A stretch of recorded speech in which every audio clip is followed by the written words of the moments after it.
banyak anak yang tidak tahu bapaknya. Ini amit-amit cabang bayi.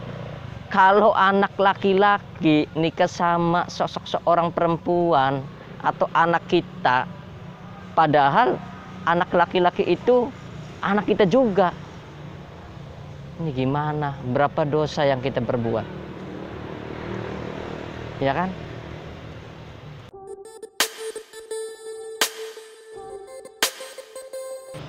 Assalamualaikum warahmatullahi wabarakatuh. Jumpa lagi bersama Potret Antv.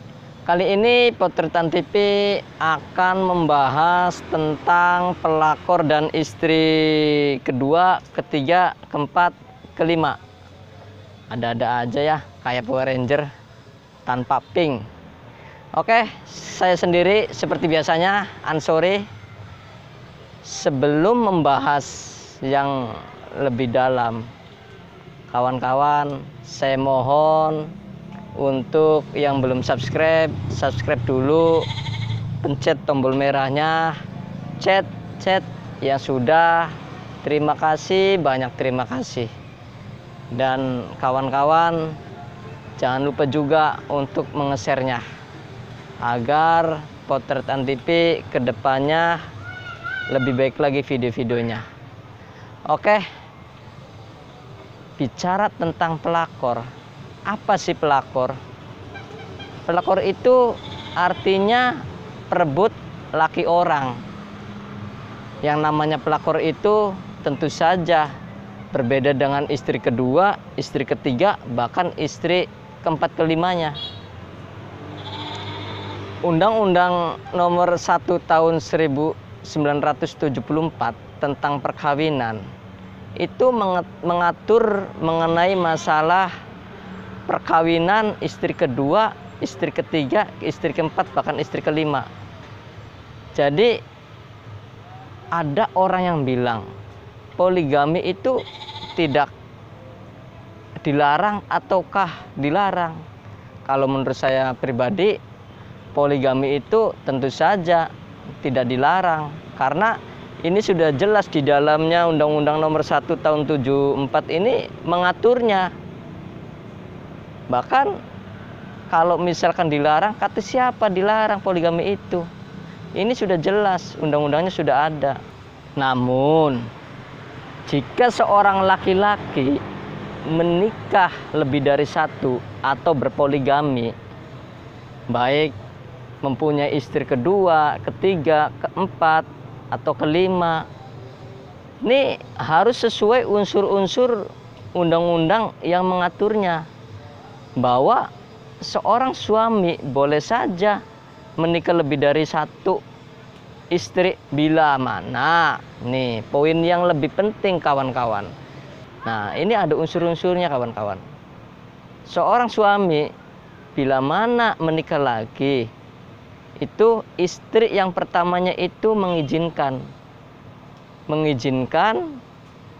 dengan adanya ketetapan dari pengadilan.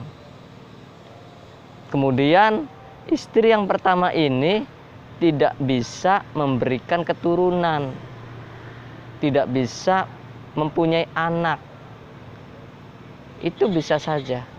Berikutnya istri pertama itu tidak tidak normal atau punya cacat atau juga punya riwayat penyakit, sehingga istri tersebut itu tidak bisa melayani suami dalam hal ini, misalkan hubungan biologis misalkan.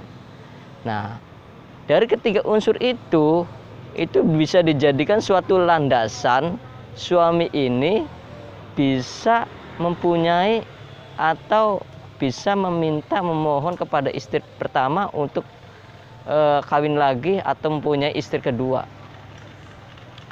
Nah, jadi sudah jelas tidak nih kawan-kawan poin-poinnya.